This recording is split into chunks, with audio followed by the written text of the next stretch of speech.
Topic Thunder, it's Topic Thunder.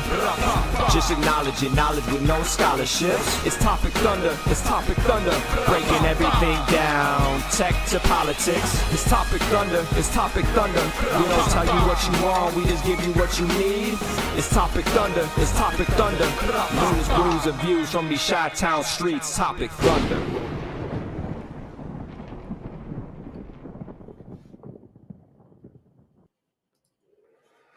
Hey. Well, Blah, blah, blah, blah, blah, blah, blah. Technical error. That's money in the pot. The show canister that we it's like fund the swear jar, but like technical difficulties that we pay out to the staff during Christmas, and they get their $7.23 gift card. Welcome into Topic Thunder, ladies and gentlemen. We fashion ourselves as the Internet Saloon, and myself and Ben are your info tenders. We are here to provide stories, context, opinions for sure, but we're also here to curate and respond to you, the people, here in the world's most dangerous chat zone, the Thunderdome. So welcome in, ladies and gentlemen. Folks are starting to stream in from all parts, known and unknown. And unknown, which is even more fun. Parts unknown is awesome because like it's the ultimate escape for well, where is this character from? Shit, I don't know. Parts unknown. Parts unknown sounds good. All right, do it. Right, like there's some folks out there that join us every once in a while or pop up. We have no idea who they are, where they come from, where they live, any of those things. Bobby Suzuki, say the Australian. Yeah, Mitzier. Oh, God. Hey, look at that. I probably said that wrong. You summoned Mitzier. I think hello, wow. For the unknown. Like, right. Love to know that you're out there, even though we don't hear from you all the time. And Dad F and Brooks in the house too.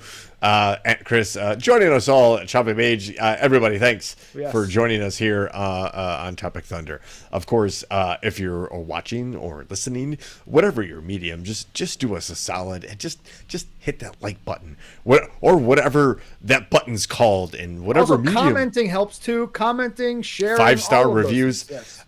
Here's a couple of I'm starting to kind of learn about some of this internet marketing stuff. It sucks. Yes. I hate it. I don't want to do it, but job related stuff is making me. The more you like things, the more traction it gets on just the general algorithm. Yep. And then if you go ahead and share it, obviously more people are going to see it. The real linchpin on this is the 5-star review, because it's either 5 stars or no stars, because a 5-star review is just that, but a 4-star review is equivalent to a 0-star review on the internets. So consider that when you're raging on Amazon about that snow shirt that you were so desperate to buy. Snow shirt. What That's the right. fuck is a snow shirt. Look, I don't know. A shirt you wear in the snow, Ben. Because it didn't keep you warm enough, it didn't wick your moisture and your sweat away enough, and you gave it a 3.5 stars because you know what, it looked good at the party or whatever, right? Sure. That 3.5 stars doesn't register the way you and I will think it does. So 5-star reviews, gold standard. Thank you very much. Yes. Share, like, review, and of course, please speak up. Yes. Please. Also, a little bit of a housekeeping note. Yes. We are not going to be with you next Wednesday at 7 p.m. Central Time. This is true. Instead, we will be joining you on election night, Tuesday, the day before, 7 p.m. Central Standard Time, as always, where we will obviously not know anything by the time we are off the air. Nothing will be clear at all, I would not think. But we'll at least have a feel for how things are going and how things are trending and how things are looking in certain battleground states. And it also might be our last broadcast ever, because if it goes the wrong way, I'm leaving social media. I'm leaving this behind. I am moving on with my life. and planning my exit strategy off of this fucking piece of land they call the United States of America as quickly as humanly possible. It is. I think we talked about this a little bit earlier, and I don't mean any real. I don't mean hyperbole here. I'm not trying to exaggerate the situation. There is a group of people out there that are vying for political power in this country, and we've seen what they've done before. We've extensively covered it. This is Topic Thunder 177. We couldn't have warned you any more at this point. That are out there saying that they have a list of enemies. And while that's all well and good and bombastic and makes for a really great headline, they aren't the only ones, and it's not only the people at the top. There are people out there like that are well aware of Ben on social media, and if you haven't been graced by the pleasure of please an come internet on in. The conversation water with is Ben, very warm. enter at your own risk. Bring your arm floaties. Yeah. And just be ready to debate, because To defend your point. That's all I ask. And truth be told, I'm sure, Ben, you'll agree to this. You agitate people, Oh, yes. on purpose or not. It just Correct. might be.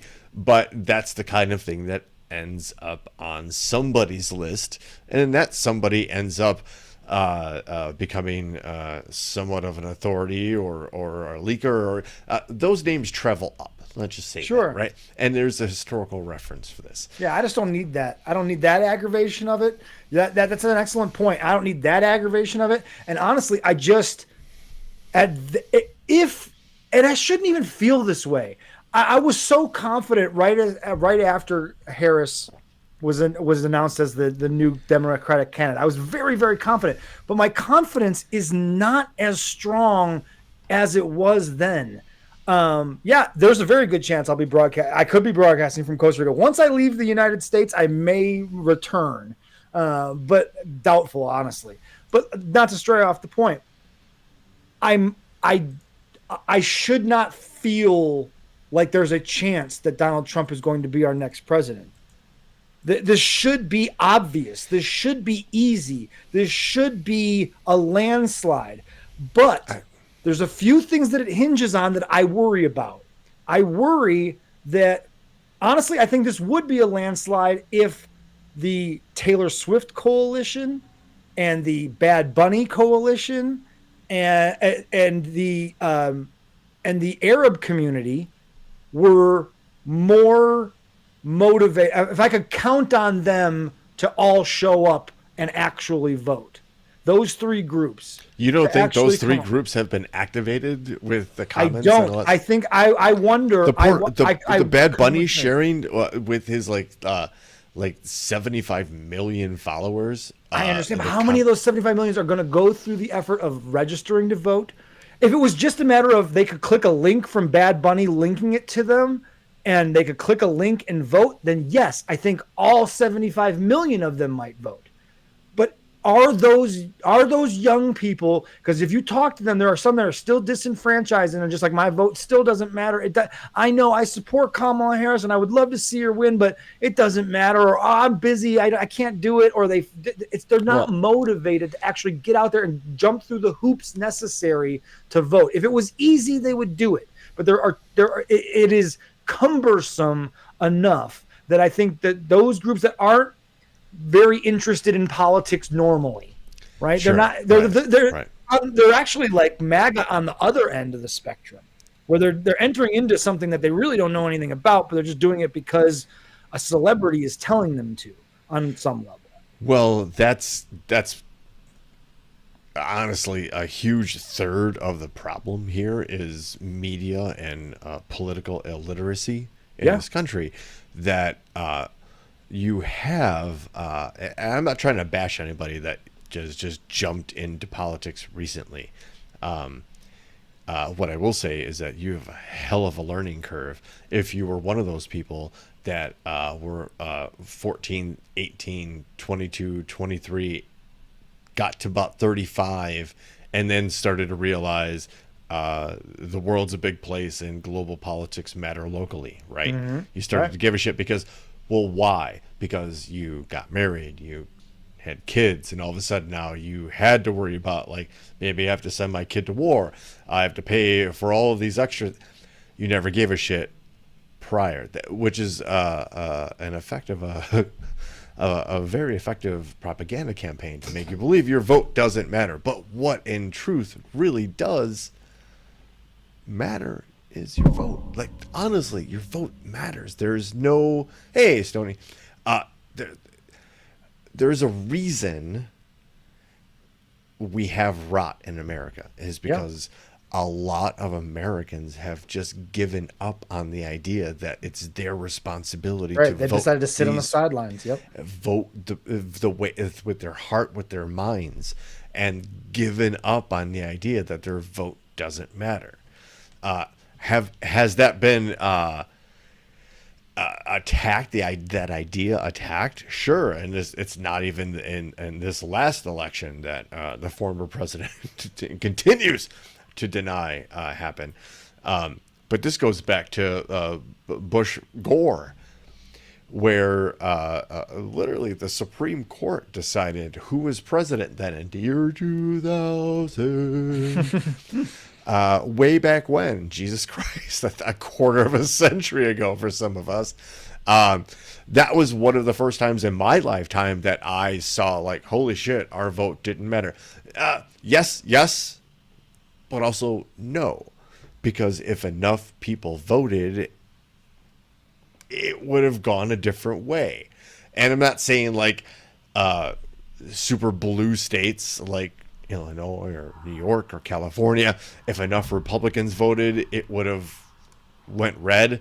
Highly doubtful, even today. Yep. I'm talking about those swing states that, oh, and by the way, the same swing states we're talking about today, maybe a little bit expanded, but Michigan, Pennsylvania, Wisconsin, Florida, Texas is apparently now kind of semi in the outskirts of the conversation. It was close. Remember the last election that was looking like in the early parts of the day, in the early parts of the voting, it looked like there was a chance that Texas might go to Biden. There was the door was open for longer than it normally is, or would have been expected for sure.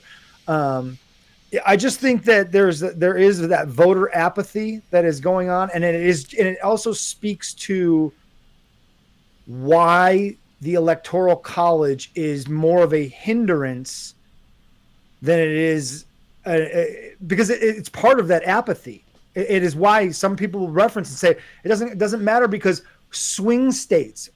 A swing state shouldn't exist? No such thing should exist. It should be a popular vote. Most votes wins. The idea that we gamed the system of the most important election that we do tells you that our founding fathers didn't get this all completely right.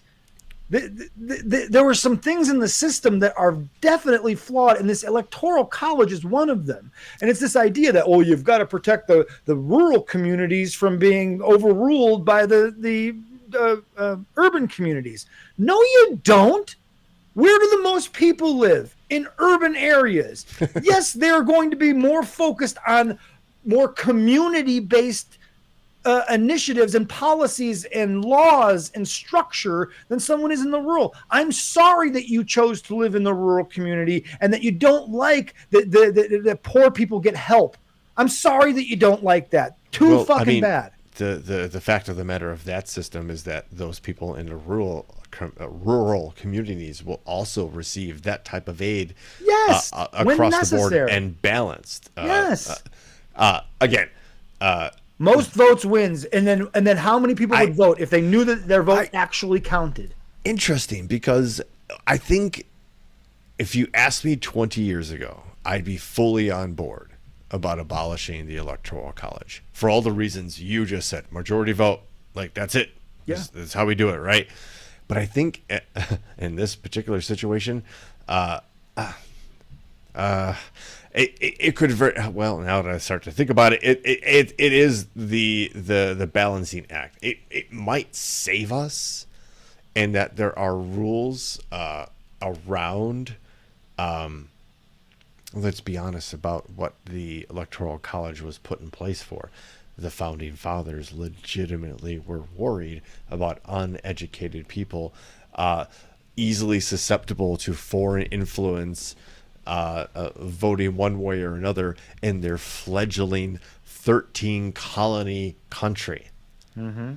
And we're specifically talking about England and parts of Canada, and then they had certain problems with Native Americans, which they were dealing with. They put these things in place so to protect the system, and you can argue that now one way or the other. But I think honestly, at this point, this is a fight for the system. Like it or not, I think we're at a point where we can agree that if Kamala Harris becomes the next president of the United States, we still have a chance to experience normalcy in our democracy, while also then being able to freely start to make change, if you're really about that, towards something you want. However, if Donald Trump becomes the 47th president of the United States, again, Ben and I just literally told you we're concerned for our safety in some regard or another, and it is not hyperbole. Mm-hmm. We're already probably out there easily flagged for our views, and so are you. No, I'm just kidding. You're completely safe within the Thunderdome. Your opinions matter, but it's great to see Courtney.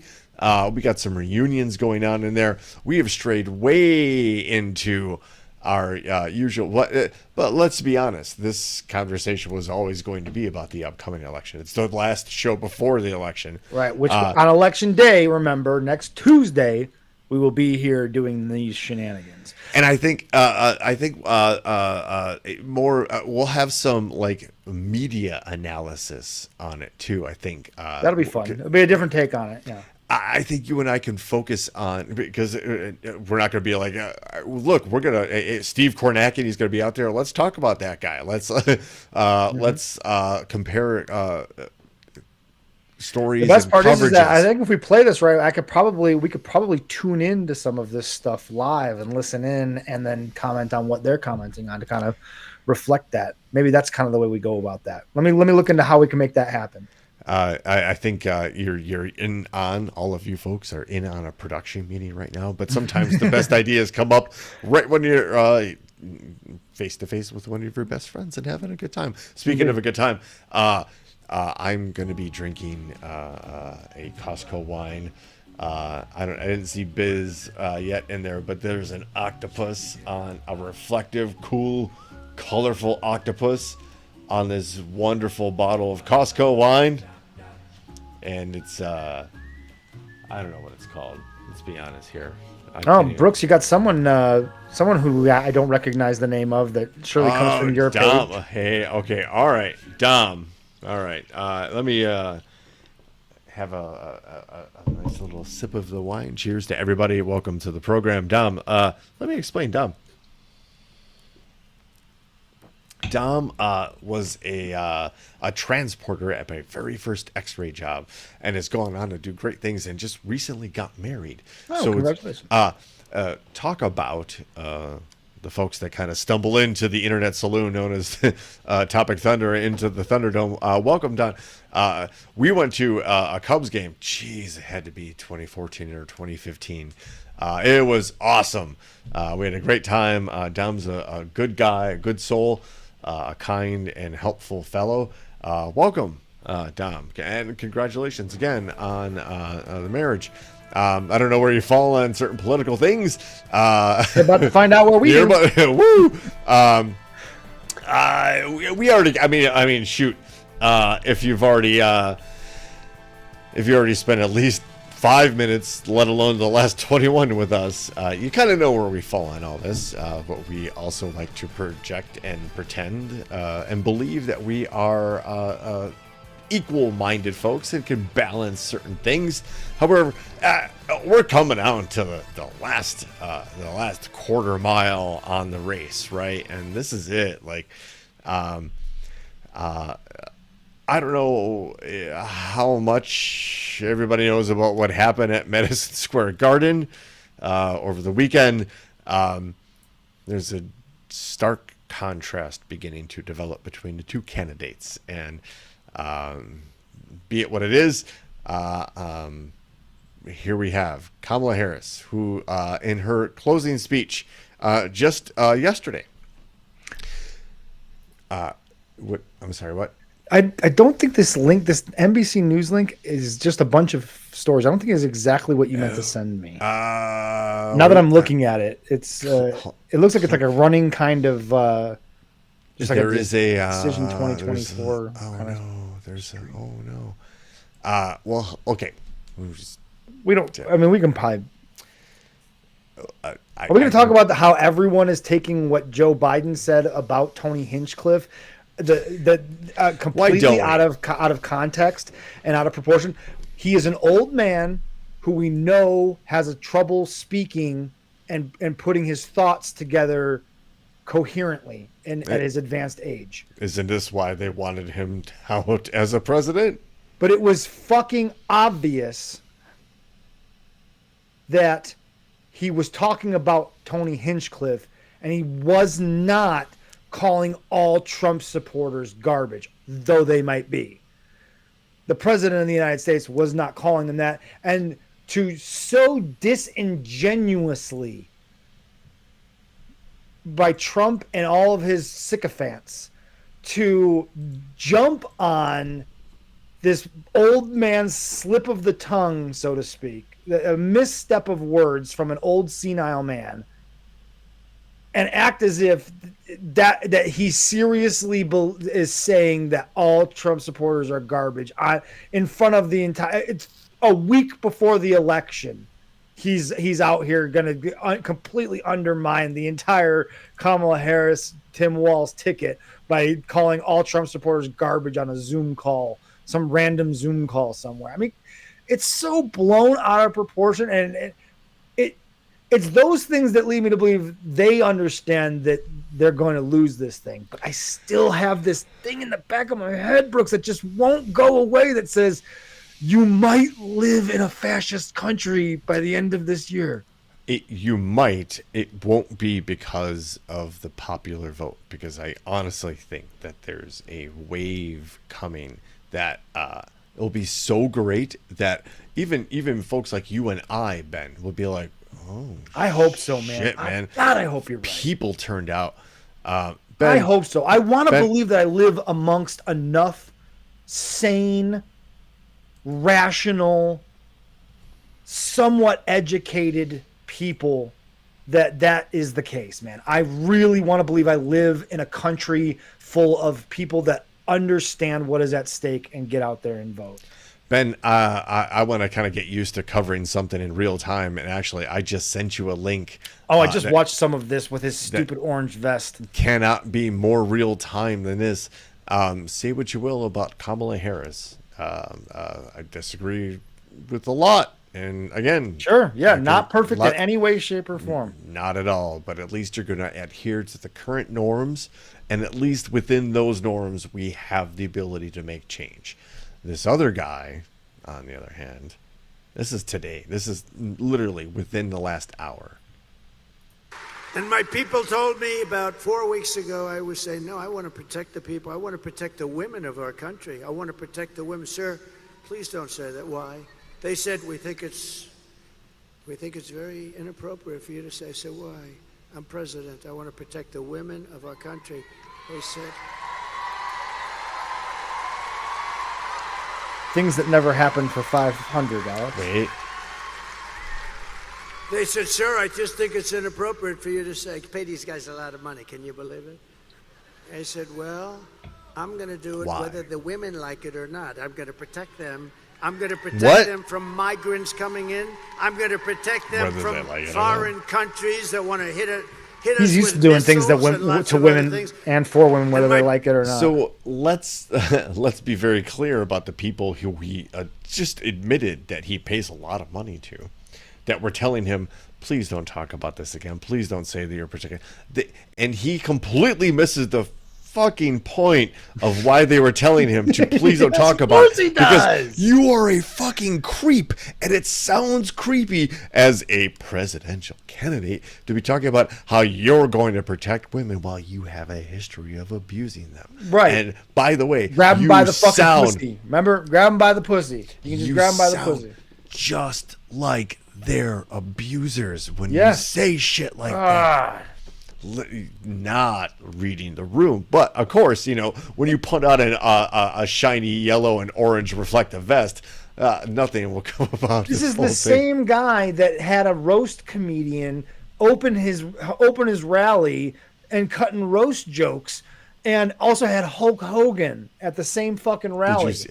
You want footage of that? No, because I saw it. John Stewart played some great footage of him ripping his shirt, like struggling to Trying rip his to. shirt off, and then doing the stupid fucking Trump dance. Oh God, embarrassing. The whole thing is embarrassing. And again, that's why it's nonsense like this. It's nonsense like the Hinchcliffe thing. It's nonsense like Hulk Hogan, where it's like how is this close? How? And again, I hope the polls are again just proven to be completely irrelevant, and what you are saying may happen or could happen or very well may happen does happen, and it is a true just like crushing landslide where the majority of this country stands up and speaks out and finally shouts down this MAGA movement and says, we're done with it. This guy is not running again, and we're not going to allow you another candidate to step up and further this MAGA thing. We are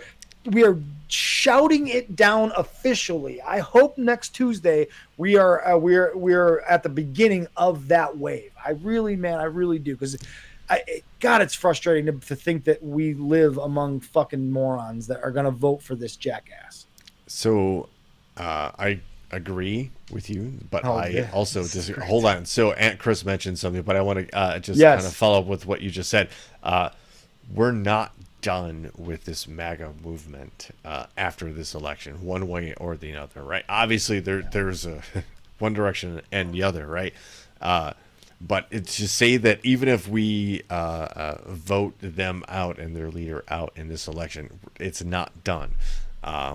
Actually, Gigi and Angela, and were talking about this the other night, that it has to be absolutely stamped out. And if that means shaming people and calling people out, a comedian losing their gigs because they decided to take Nazi rally money and read a script that was approved by the organizers of said Nazi rally, that echoed the one in Madison Square Garden in 1939.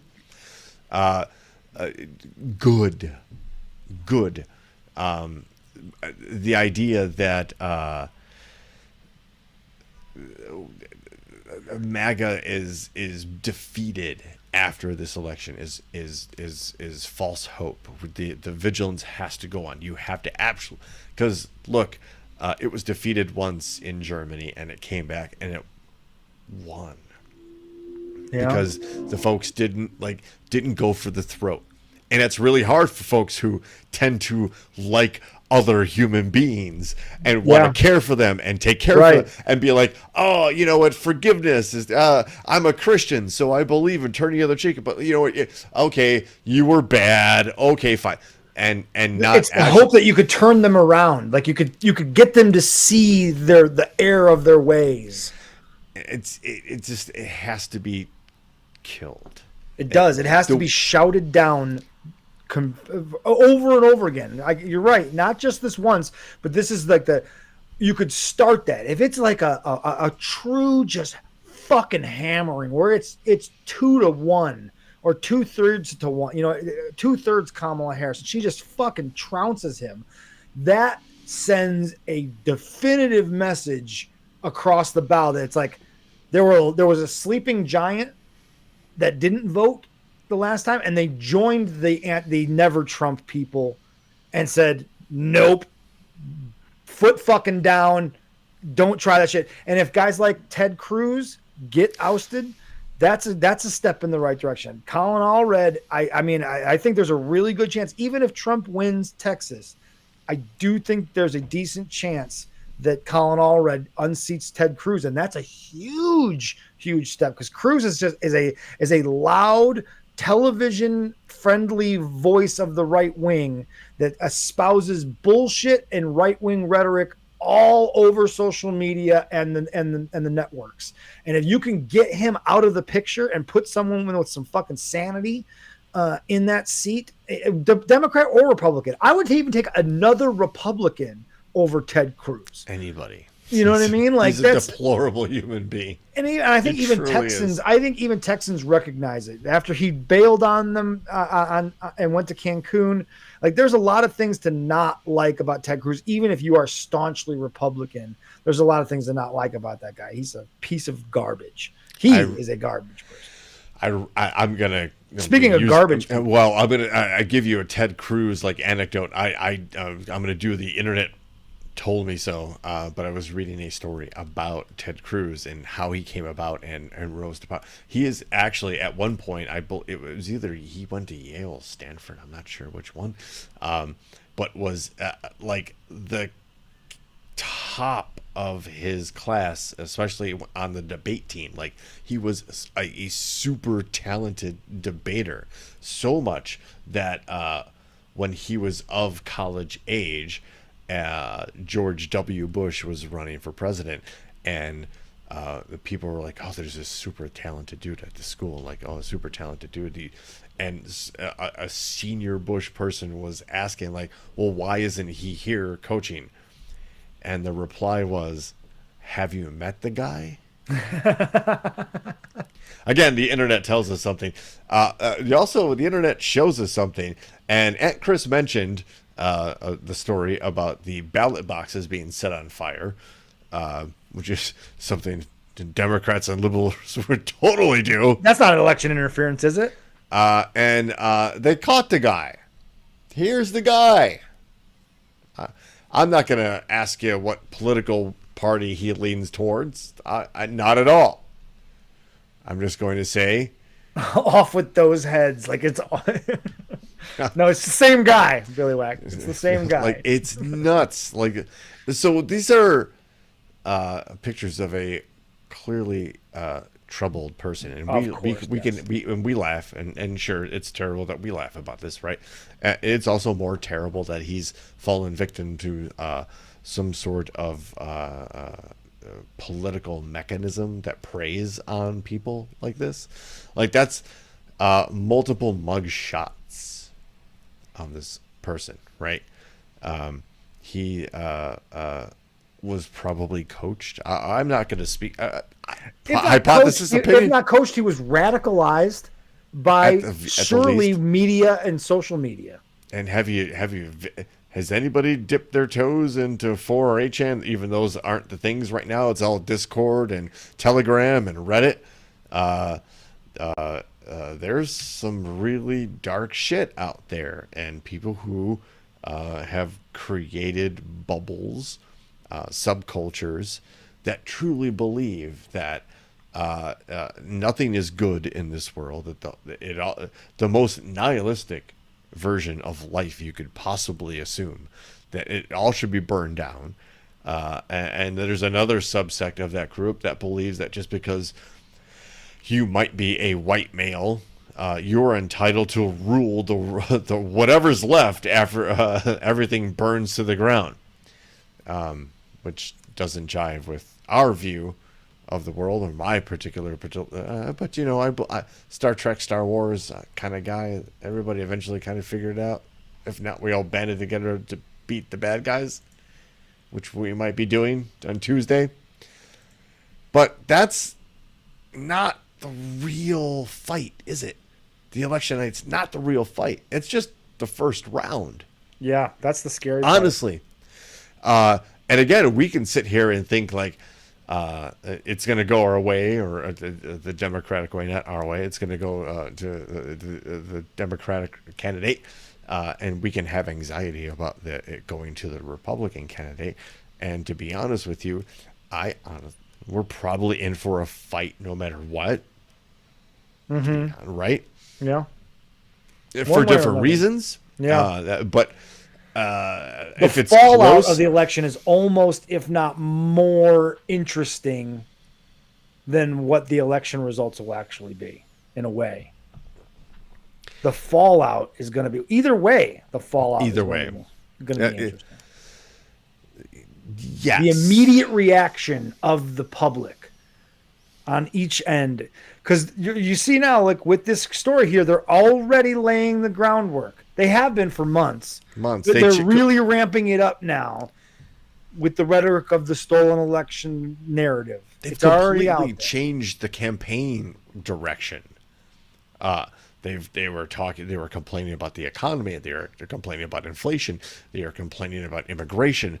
They are complaining that we're weak on international defense and how our allies don't respect us or how they have to pay more. But everything kind of started to die away, probably as they started to find out that they were getting their asses handed to them in local polling, which we do have to do away with the idea that polling matters. Let's just stop it. I think that's a dead concept at this point. It used to be valuable information, but I don't know that it is since 2016 it is irrelevant information. It still might be valuable information, but not for the general public, for pollsters, for people involved in campaigns. That's super valuable, but for us, like, I don't need to, especially prior to an election. Yeah. We don't need to hear poll numbers. It's just a way to try to influence people and try to get people like, oh, well, the polls say that again, my vote doesn't matter, so I'm just going to sit at home. No, you can't wave the flag on those holidays. You can't grill those tubular meats on those holidays. You can't sit around the Christmas tree on Christmas Day with your kids and enjoy all of these things that we can do without hassle in this country. We can celebrate different religions. We can be neighbors. We can get along with each other. We can have a collective defense, the most prosperous country in the world and the history of the world. And we did it together. We did it with immigrants. We said, come on in. Let's work hard. Let's make this something that has never happened before. Here we are, literally at a precipice of what do you believe in? It's never happened like this before, honestly, I think, in our history, where we've had a situation where, what do you believe in? Do you believe in a strong man and his vision, authoritative, autocratic, dictator type idea? Or do you believe in the idea that a democracy, as broken as it is reparable, and as long as we continue to kind of make, because progress isn't a quick thing, it's not a fast thing, right? It doesn't happen in every once. Gotta fix that. But there's I got the audio. Okay, so I might have been rambling a little bit there. But okay, this is from the man's mouth. This is that. Just take the man for what he says. If you don't believe that he is capable of doing this, because he's an old fuddy-duddy, an old grandpa is just out there. Oh, he's just talking. He's just talking. Locker, like, then understand that this is the plan. And Ben, we can maybe next week end the show with our maybe the last gambling take you'll ever have of your life, as how quickly will J.D. Vance and other young top Republican and or oligarchs start voicing their opinion for executing the 25th Amendment, which would remove the president based on the idea that he is not fit for office, and then literally J.D. Vance is your president, and that's when you can kind of kiss it all goodbye. But listen to this guy. Sophisticated, but no different. You know, Taiwan, they stole our chip business. Okay? They want us to protect, and they want protection. They don't pay us money for the protection, you know? The mob makes you pay money, right? But with these countries that we protect. Sophisticated, but no different. What? Yeah. Again, he thinks everything is like the mob. Because all he knows, and that's how he's operated his entire career. Yes, exactly. He runs his businesses like he's a mob boss. Like, by the way, we didn't that Joe Rogan podcast. I saw an article. They counted. I think one article I saw counted 36 different lies that Donald Trump told during that Joe Rogan interview, and Joe Rogan followed up on none of them. There was one, I guess. Well, I saw this clip because I'm not going to sit there and watch a 3-hour Trump podcast. And shame on Joe Rogan for getting the invite to have a podcast with Kamala Harris, the Vice President of the United States, who has now not only those duties, but also running a campaign for president, for complaining that the invitation was 1 hour, which he's used to 3, and that he'd have to travel, and that Harris couldn't come to Austin like Trump could to have the podcast in his studio. Dude, if you really, really, really, really wanted to do it, we wouldn't be talking about it right now. And actually, you probably would have already had her. She's the Vice President of the United States of America. She has duties you do not understand. Again, we are talking about the political and media literacy in this country. You have no idea what this person is now going through. Take a look at some of the pictures of before she entered the campaign and what she looks like now. I'm not trying to do the whole like woman thing, but look at the added stress of running for president, which means if you're the official candidate, by the way, you start getting all of the top secret reports. You are now being briefed on national intelligence, even beyond the level of the vice president. You are hearing all of these things just in case you do get elected. You don't have to start from scratch. You can kind of start a little bit running. It's, again, I'm not trying to be sexist about that, but this is a taxing thing. And if Trump wins, he either will not live to see the end of his presidency, or again, his own people in a very Roman-esque, in the middle of the Senate, a tu brute kind of moment. His people will absolutely stab him in the back. There is no doubt about that. But yes, man, it's exactly why the Trump campaign is narrowed from all of those other issues like we talked about: the economy, inflation, the price of gasoline, the price of eggs, immigration, all down to voter fraud. It doesn't help, Ben, when certain major publications here in the United States of America that we have relied upon for decades to at least give us the naked, unvarnished truth.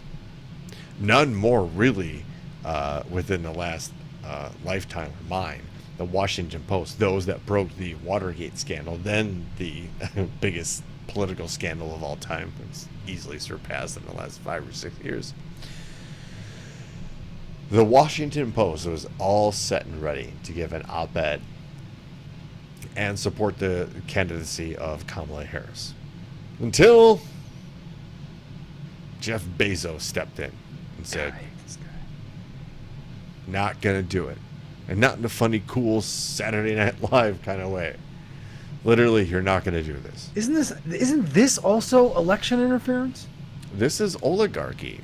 I mean, what is going on here? What are we talking This is about? oligarchy. This is the political influence of billionaires who are buying media. This does feed into the paranoid narrative that MAGA has in their complete distrust of the media. This does play into that narrative for sure. And it's their guys that are doing it, and that's the right. They don't want to problem. admit that. They think it's George Soros only. Right. And you know what I mean? And not that it's the Roger Ailes, Rupert Murdoch, and Rupert Murdoch, and, or the Koch and Jeff brothers, Bezos, and the Koch brothers, Peter Thiel. Yeah. Yes. And we haven't even gotten to Elon. The guy, who's the guy that owns Sinclair Broadcasting? You know, all those. Yeah. All the names that they're not telling you because they'll flash the names. Right, because they want to just put George Soros out there as the face of the billionaire who owns the media and controls the narrative, when we know through court documents that Fox News absolutely 100% is willingly lying to their viewership for ratings. Fox News got sued for almost $1 billion and lost to Dominion, the voting machine company, because they lied about the 2020 election.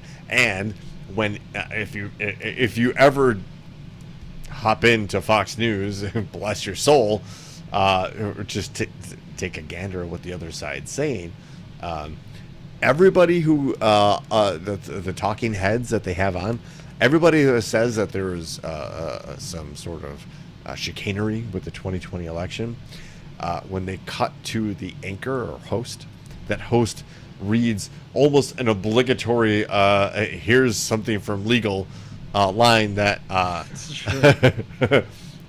the 2020 election has been officially certified by right, like, what you just heard was bullshit, was a lie, like as part of the lawsuit.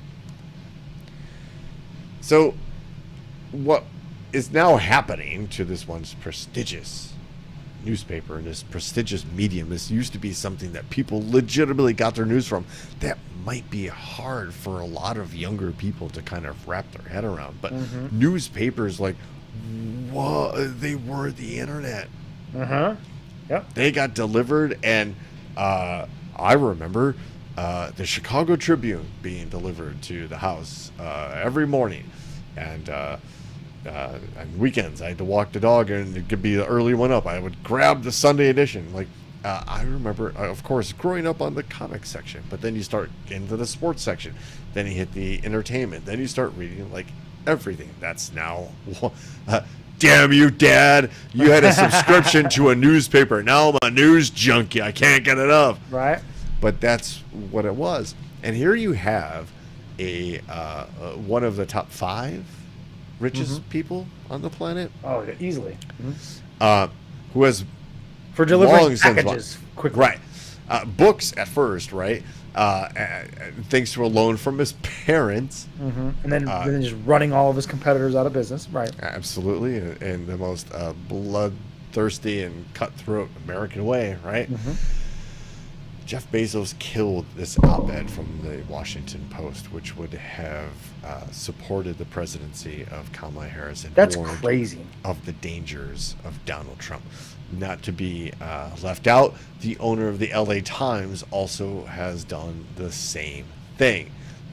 Both the newspapers have now had at least 10% loss in subscriptions. People have begun to immediately cancel their subscriptions, and have suffered massive resignations as people have actually shown their integrity. That's crazy that they would do that. Like, that's so short-sighted as a business owner. Look at it like this. They're hedging their bets, right? Okay. I can support one candidate or another. If I support either candidate, I'm going to lose X number of subscribers, right? If I support Harris, there's going to be a bunch of people that jump off the boat. Okay. If we support Trump, okay, there's going to be a bunch of people who jump off the boat. Clearly. Okay. Right. But they're then also thinking, okay, he's probably thinking selfishly. Wait a minute. If I support Harris, Trump wins, I'm in a lot of trouble. Right, I'm on And target.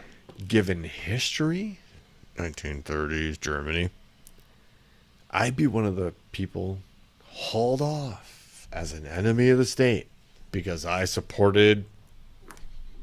So what's the easier path, the coward's way, for now the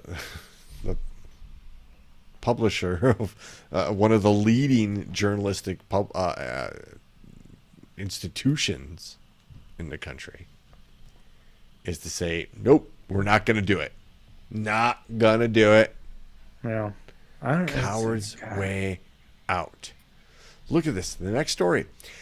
At least now 300,000. The number that they post in this next story, 200,000, that was yesterday. At least now 300,000 people have canceled their subscriptions to the Washington Post. And 1/3 of the editorial board has resigned. That might not sound like a lot to us ham and eggers out there, right? In this world, that's a big deal. And it is still recognized as a warning sign of something gone awry, that something's not right here. And this is a protest move that is recognized by a lot of people. Which brings us to, and we mentioned the oligarchy, our good friend Elon Musk. And boy, have we, you and I, Ben, especially myself, come a long way on this fella.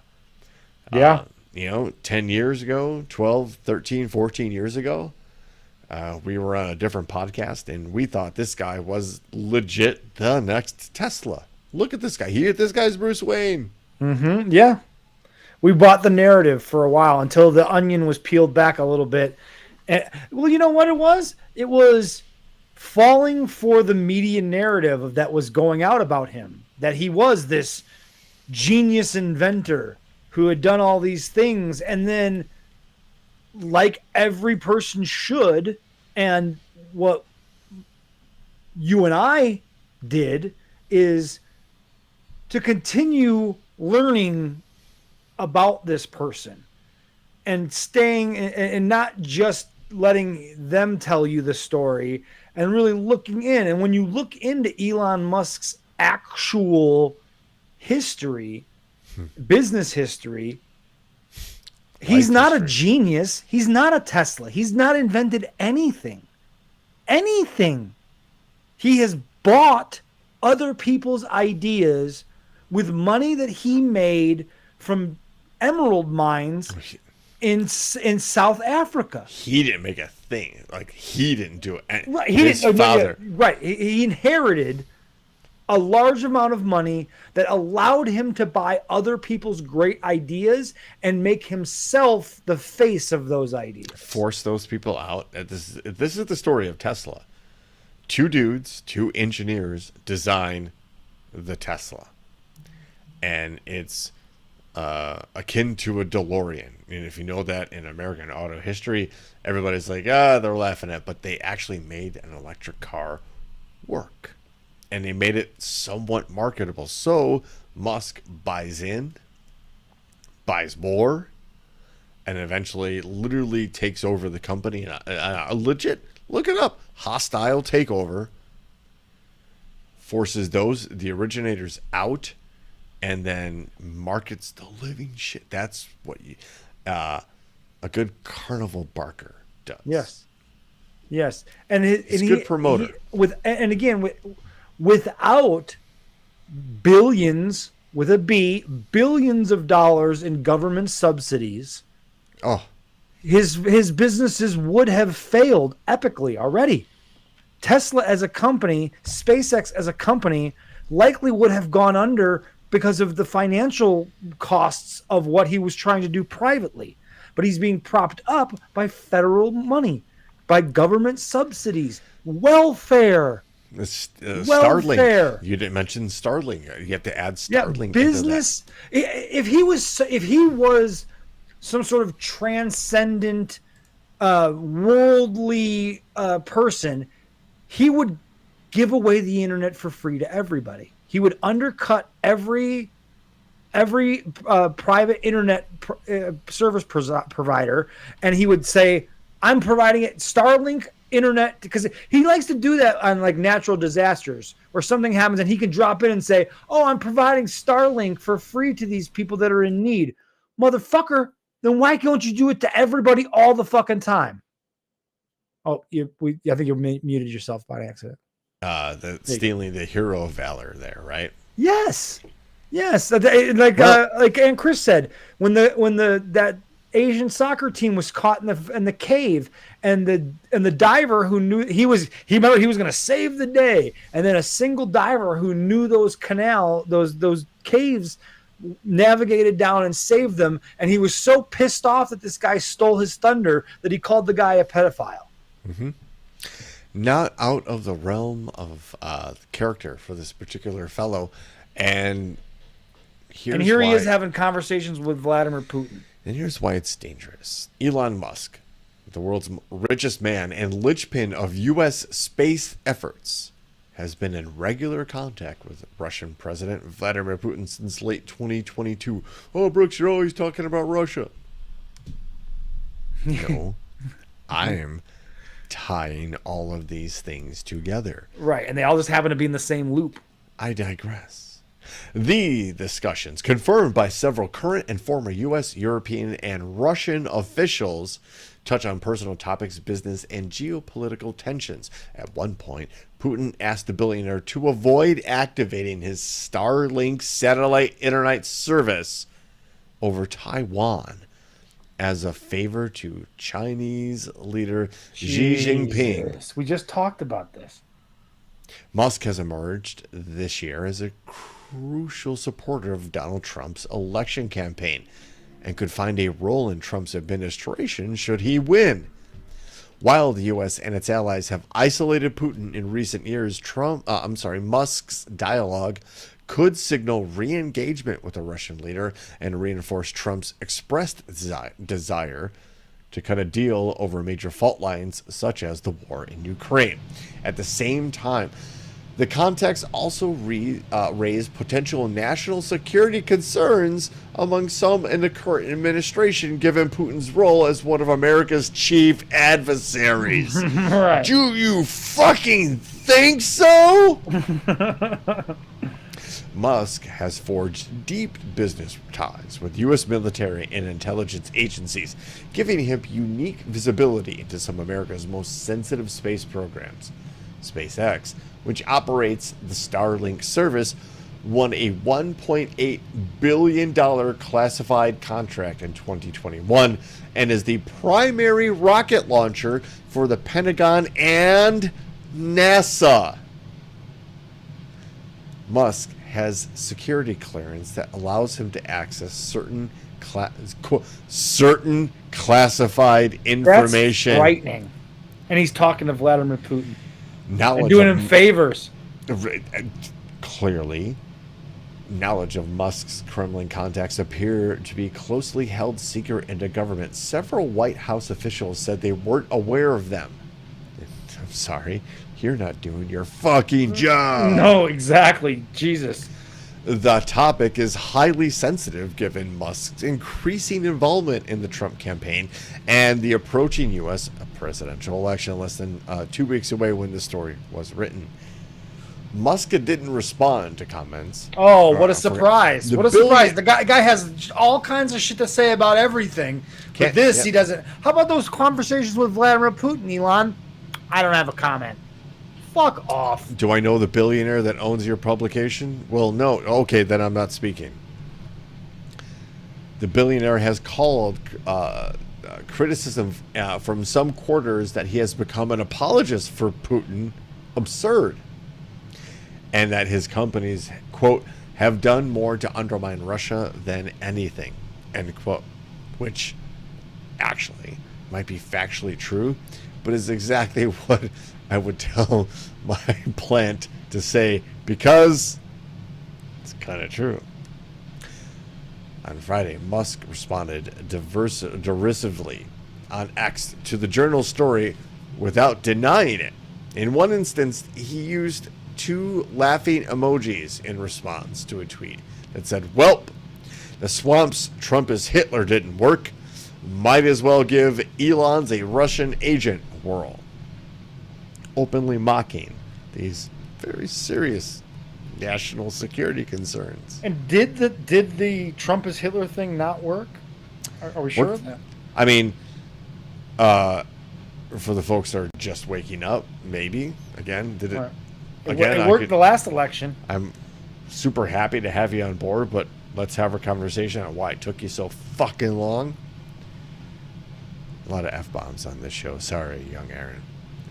A Pentagon spokesman said, "We do not comment on individual security clearance, review, or status, or about personal security policy matters in the context of reports about any individual actions." Thanks for saying. Thanks for your very boilerplate fucking bullshit, Pentagon spokesman. We're aware of it. We might be angry about it, but we'll never tell you. We're not going to tell you shit about what we're thinking. And here's what really, really, really galls me on this one, is that we've allowed this guy. So it could be anybody. It could be Joe Blow. It could be Brooks Musk. Right? We've allowed somebody. Which is also my favorite cologne, by the way. Brooks and it Musk. should be, because it's elegant. Yeah. We've allowed some fucking hooligan, some imposter, to provide rockets and spaceships to our NASA program. Our NASA program should be one of the prides and joys of this nation. And we shouldn't be relying on some third party to build rockets that not only send our astronauts into space, bring our aliens back from space, send critical weather and security and internet satellites into space. Maybe, just maybe, we should make sure that is at least state controlled, if not owned. Oh, dangerous words.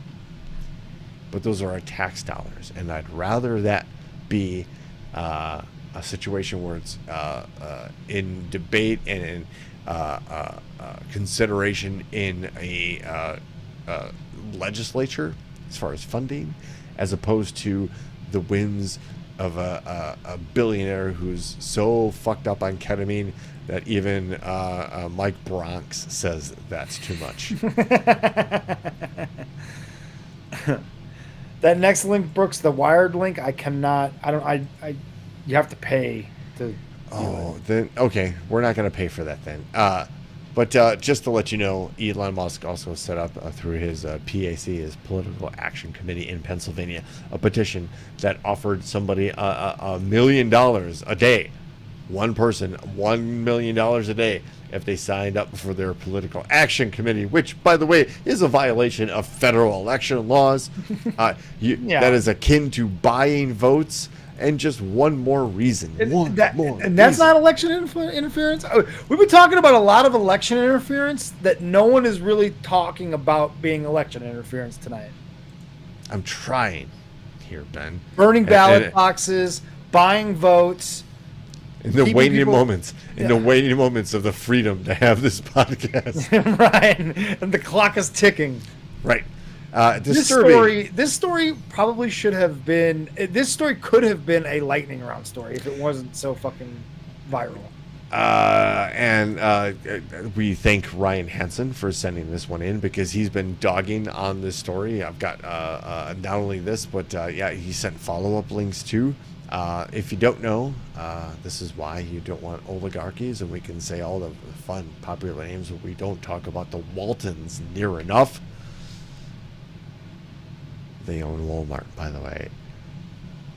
The 19-year-old Walmart employee found dead in a bakery walk-in oven in Canada has been identified. Guriz Manran Kuar was burned to death at a Walmart bakery, a location given in Nova Scotia on October 19th, according to a GoFundMe created by a Maritime Sikh Society executive. According to organizers, Kaur and her mother worked at a Walmart for 2 years. Kaur's father and brother are in India and are working to get to Canada amid the tragic incident. Her mother became worried Saturday when she didn't see her around the store for an hour and her cell phone was unreachable. The mother contacted the on-site admin for help in finding her. After a few hours, the mother reportedly opened the oven. Oh my God. To find her daughter's charred remains. Oh my God. We are heartbroken, and the deepest thoughts are with our associate and their family.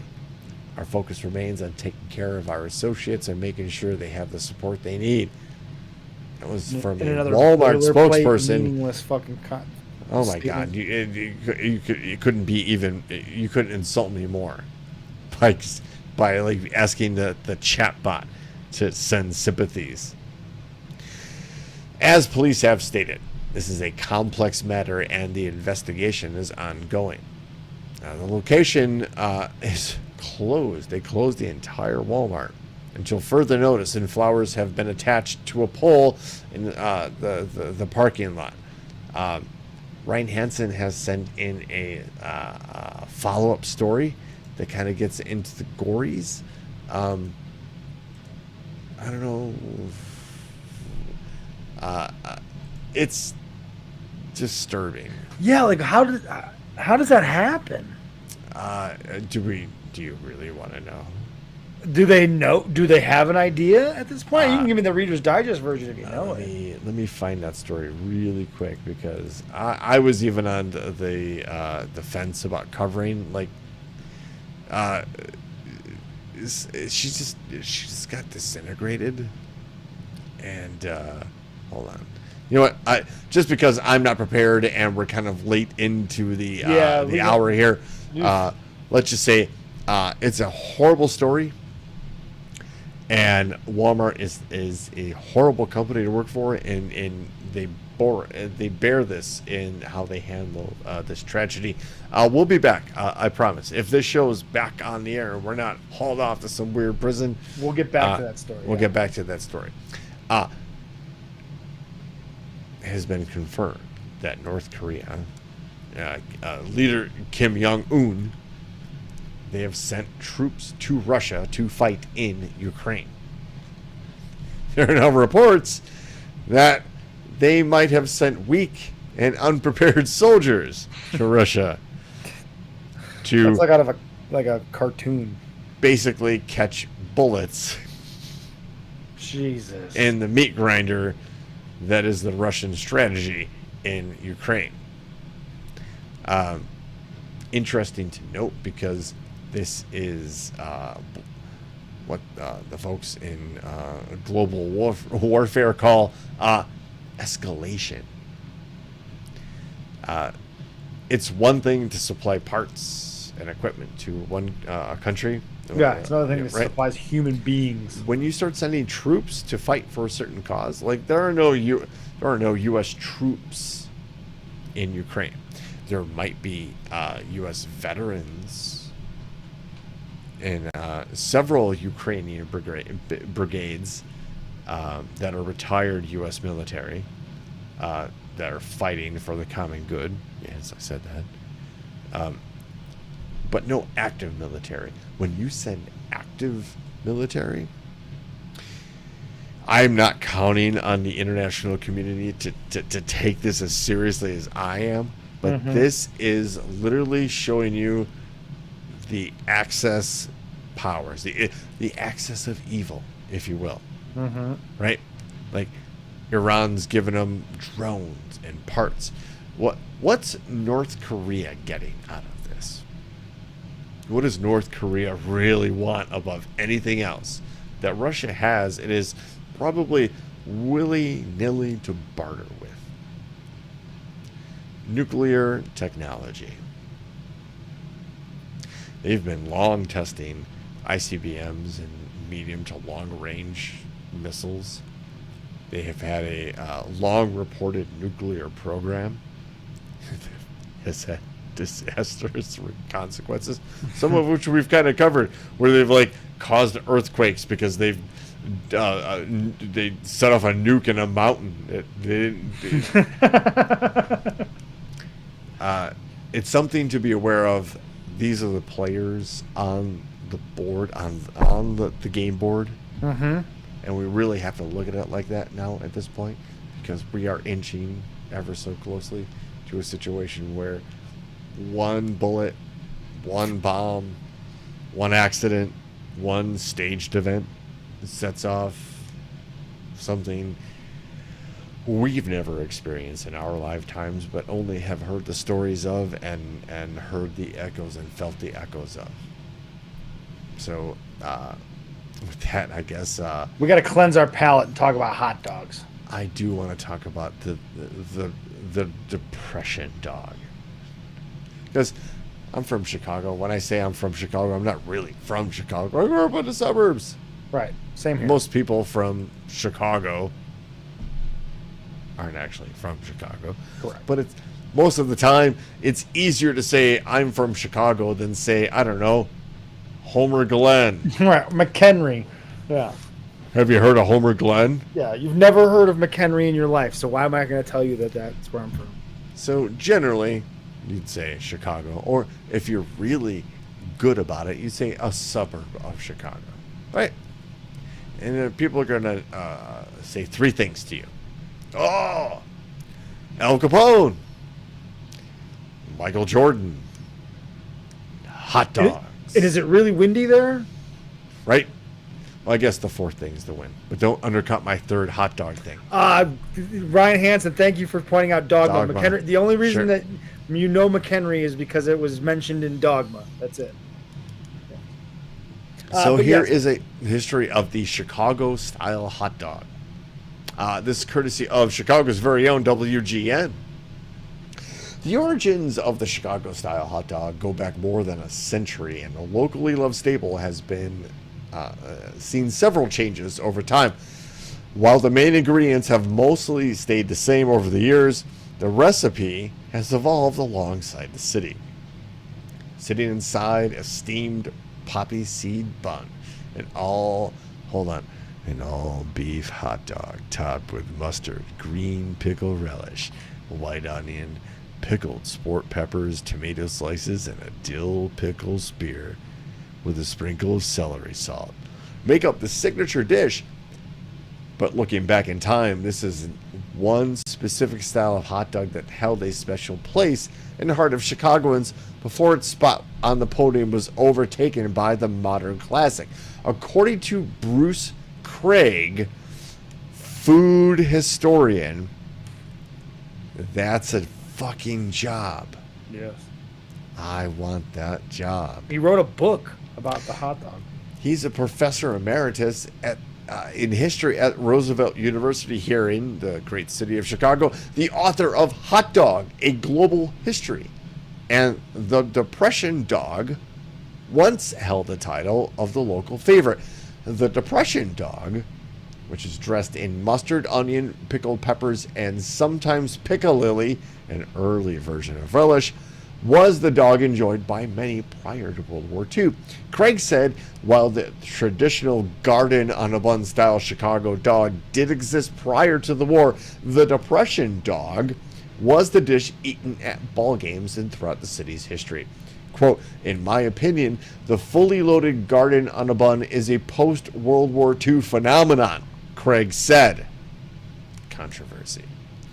According to Craig, some restaurants around Chicago still serve a Depression-style dog, like the Red Hot Ranch and Gene and Jude's, which got a shout out to Billy Wack. We recently had Gene and Jude's, and true to form, it was just that. A little bit of onion, some sport peppers, a little bit of mustard, bun, hot dog, you're done.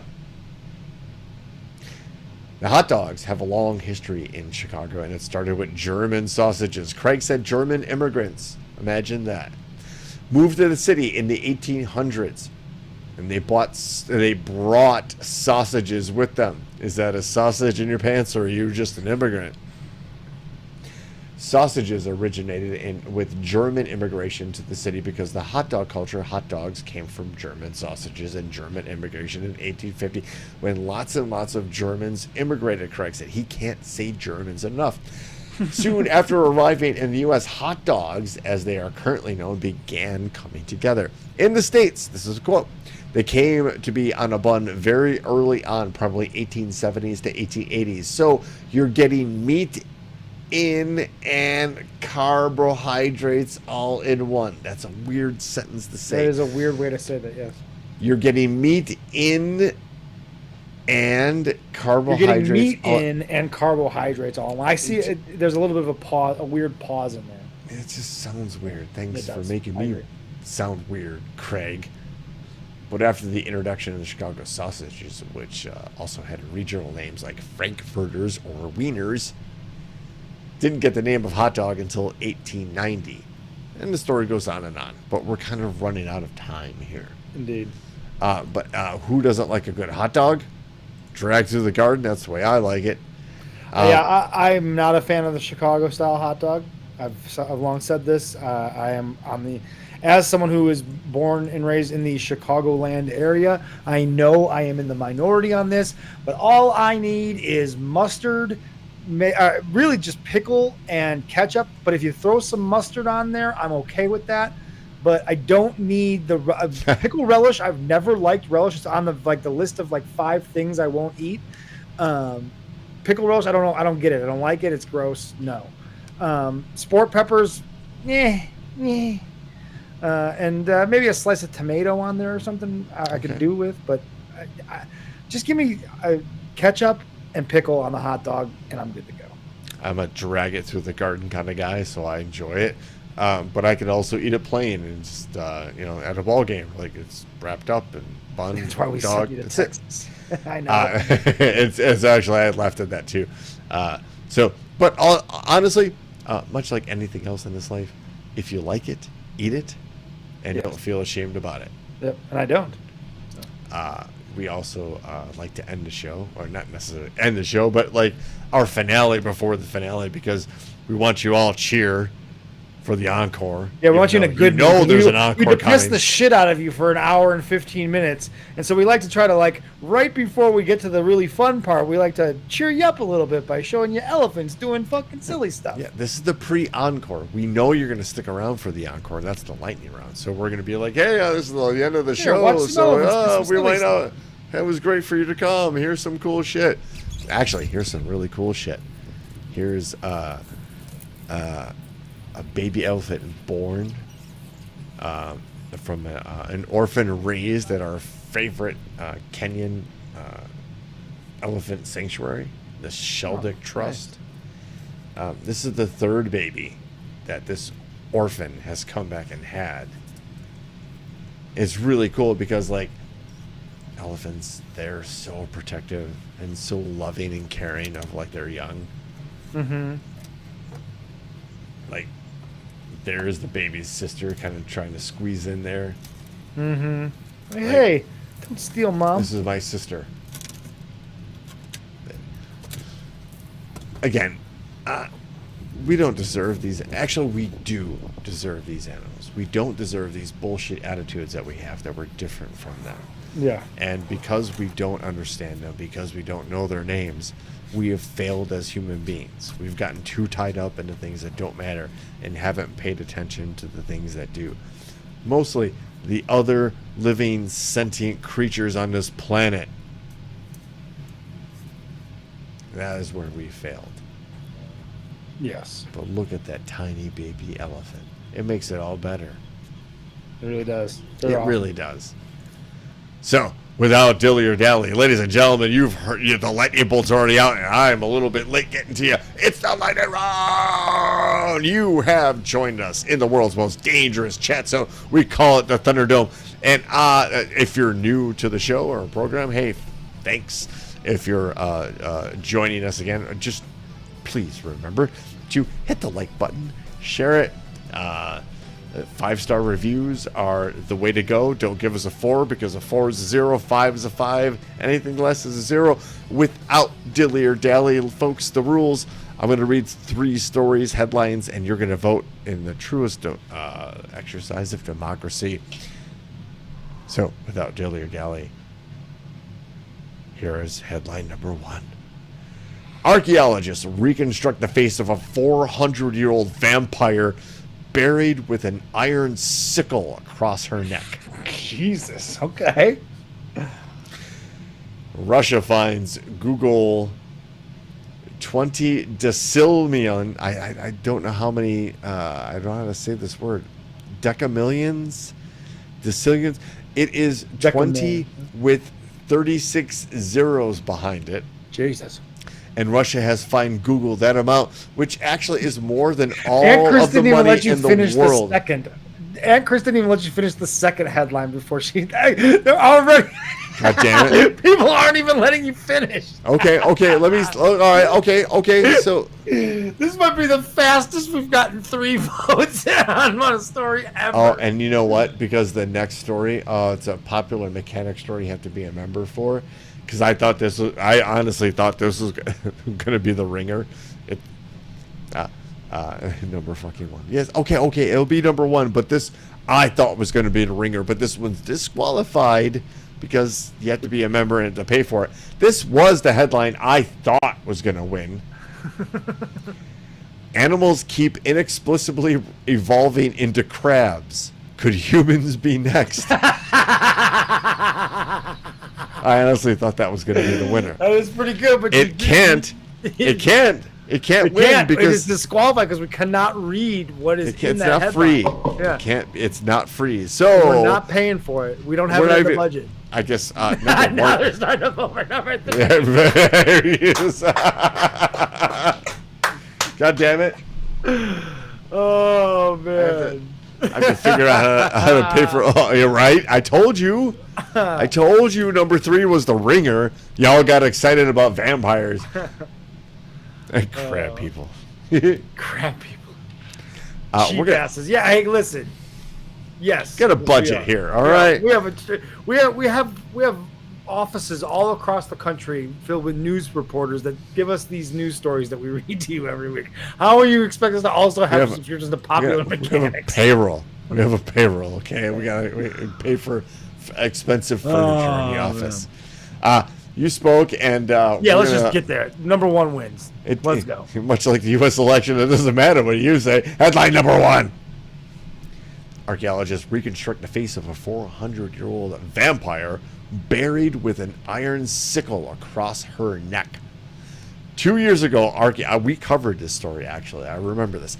2 years ago, archaeologists in Poland made a discovery at a gravesite that can only be described as astonishing.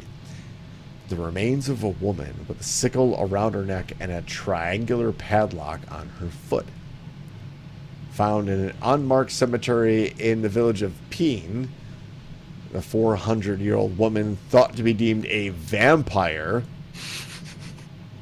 and those who buried her placed a farming tool across her throat, according to ancient beliefs, to prevent her from returning from the dead.